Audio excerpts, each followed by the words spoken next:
বেগম রোকেয়া 1932 সালে যখন মারা যান, কলকাতার মুসলিম মৌলবাদীরা তাকে জায়গা দেয়নি, কবর দিতে দেয়নি। কারণ উনি নারীবাদী লেখিকা ছিলেন, তিনি মৌলবাদের বিরুদ্ধে সংগ্রাম করেছেন, তিনি নারী শিক্ষার পক্ষে সংগ্রাম করেছেন, স্কুল করেছেন। সেই জন্য যারা নারী বিদ্বেষী মুসলিম মৌলবাদী তারা তাকে জায়গা দেয়নি মারা যাওয়ার পর ওখানে কবর দেওয়ার জন্য। তখন রাতের অন্ধকারে এই পানিহাটিতে এসে একজন ওখানে জায়গা দিয়েছিলেন, পানিহাটিতে এসে তার কবর হয়। সেই জন্য তাকে আমি এখানে শ্রদ্ধা জানাতে এলাম। এই কারণে আমি এই নারীবাদী লেখিকাকে সম্মান করি, শ্রদ্ধা করি। তিনি তার সময়ে সংগ্রাম করে গেছেন নারী শিক্ষার জন্য, এবং আমি আমার এখানে আসাটা আরো মুসলিম মৌলবাদের বিরুদ্ধে একটা প্রতিবাদ হিসেবেই আমি এখানে এসেছি। ইউসিসিআই নিয়ে আপনি বলছেন লাগু করা দরকার। হ্যাঁ, অবশ্যই সব পৃথিবীর সব জায়গায়, কারণ এটা হচ্ছে ধর্মীয় আইন যদি থাকে তাহলে নারীরা কোনো সমান অধিকার পায় না। সেই জন্য সমান অধিকারের ভিত্তিতে যেন অভিন্ন দেওয়ানি বিধি আইনটা হয়, তাহলে যে ধর্মীয় আইনের কারণে যেখানে মেয়েরা সমান অধিকার পাচ্ছে না সেখানে অভিন্ন দেওয়ানি বিধি হলে সমস্ত উপমহাদেশে নারীরা সমান অধিকার পাবে। বাংলাদেশে হিন্দু নারীরাও কিন্তু ধর্মীয় আইনে আছে, ধর্মীয় আইনের অধীনে সেখানেও তারা কিন্তু সমান অধিকার পায় না, উত্তরাধিকার পায় না। তারপর তাদের নানা রকম বৈষম্য আছে, সমস্ত বৈষম্য ঘুচে যাবে যদি অভিন্ন দেওয়ানি বিধি আসে। পৃথিবীর প্রতিটি সভ্য দেশে অভিন্ন দেওয়ানি বিধি আছে, কোনো আইন ধর্মীয় ভিত্তিতে হয় না। সমস্ত পারিবারিক বা এই ব্যক্তিগত আইনগুলো মানে ধর্মীয় আইন নেই ওখানে সমানাধিকারের ভিত্তিতে আইন আছে। এই জন্য শুধু উপমহাদেশের নয়, সমস্ত পৃথিবীর জন্যই সভ্য হওয়ার জন্য, সমাজকে সভ্য করার জন্য, নারীর সমান অধিকারের জন্য, মানবাধিকারের জন্য অভিন্ন দেওয়ানি বিধি আনতেই হবে। বাংলাদেশে যদি শেখ হাসিনা ফিরে আসে কি হবে সেটা তো আমি জানি না, তবে আমি গণতন্ত্রে বিশ্বাস করি। শেখ হাসিনার পার্টির ওপর যে নিষেধাজ্ঞা আছে সেই নিষেধাজ্ঞা তুলে দেওয়া হোক এবং তাকে রাজনীতি করতে দেওয়া হোক। এই নিষেধাজ্ঞা উঠে যাক এবং মানে সব রাজনৈতিক দলই রাজনীতি করার অধিকার পাক এবং শেখ হাসিনা ফিরে যান, এটা আমি চাই। তবে ধর্মীয় রাজনীতির বিপক্ষে আমি। ধর্মভিত্তিক রাজনীতি এটা সত্যিকারের মানে ভালো রাজনীতি নয়, কারণ এই রাজনীতি অলওয়েজ নারী বিদ্বেষী রাজনীতি। সুতরাং জামাতে ইসলামীর রাজনীতি যদি নিষিদ্ধ হয় তাহলে আমি আপত্তি করব না, কারণ তারা শরিয়া আইন চায়, তারা নারী বিরোধী আইন চায়। তারা যদি ক্ষমতায় আসে, তারা যদি রাজনীতি করার অধিকার পায়, তাহলে সংখ্যালঘুদের কোনো অধিকার থাকবে না বাঁচার, কোনো নারীর কোনো অধিকার থাকবে না। সমান অধিকার তো পাবেই না, ন্যূনতম অধিকারও তারা পাবে। দেশে ফেরার পরিকল্পনা আছে? দেশে ফেরা আমার তো পরিকল্পনা সারাক্ষণই থাকে, কিন্তু আমাকে তো ফিরতে দেয় না। আমি এসেছি আজ বেগম রোকেয়ার কবরে।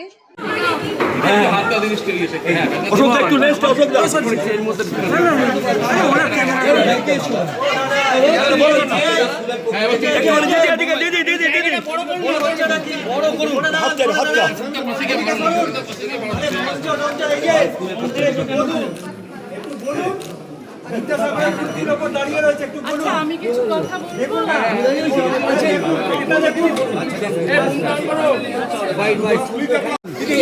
বাচ্চাদের সাথে কথা বলুন।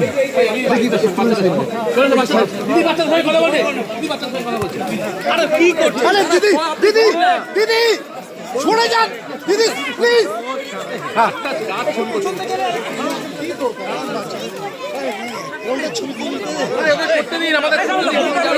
বাচ্চাকে আদর করুন না।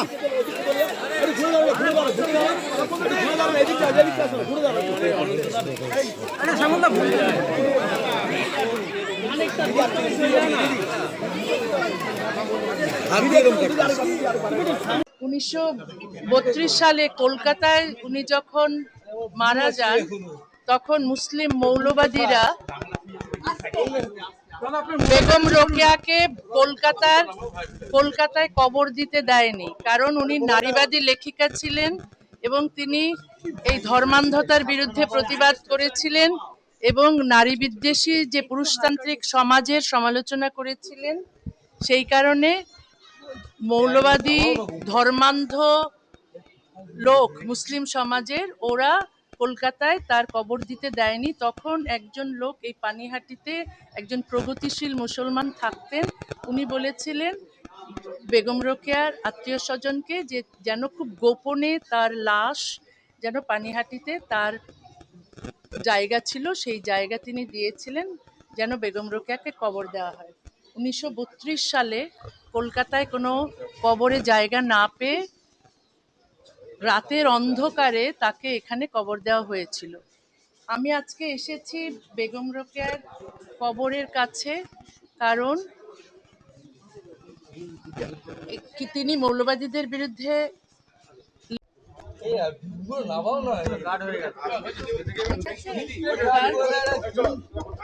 এখানে আসার পেছনে যে সমস্ত মৌলবাদের বিরুদ্ধে আমার প্রতিবাদ। তাই অনেকেই জানে না এখানে যে বেগম রোকেয়াকে কিভাবে মৌলবাদীরা কবর দিতে দেয়নি, তাই বলে এখানে দেওয়া হয়েছে কলকাতার বাইরে। আমি আশা করি যে সবাই উনি যে এখানে আছেন, এখানে যে তার যে স্মৃতিফলক আছে এটা জানুন এবং সম্মান জানানোর জন্য এখানে আসুন। ঠিক আছে, নমস্কার।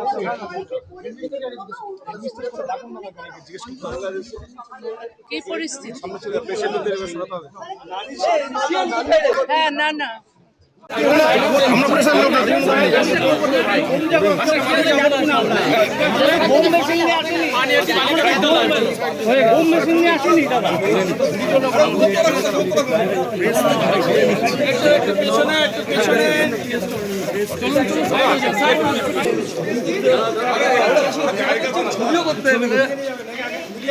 সবাইকে গান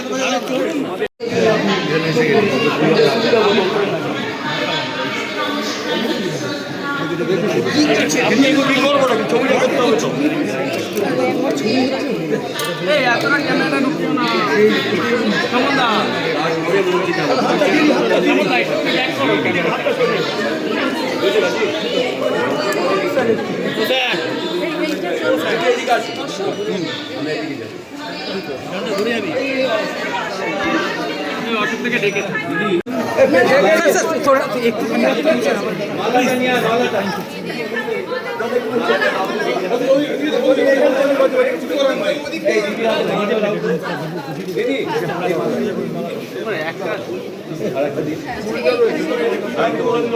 কোনটা রাউন্ড করবে, ধর এইভাবে ধর, কোনটা একটু রাউন্ড করবে বিমল, কোনটা ঠিক আছে এই ফুলটা কি এসো ফুলটা কুচো ফুল আমরা সব রেডি আছে দাদা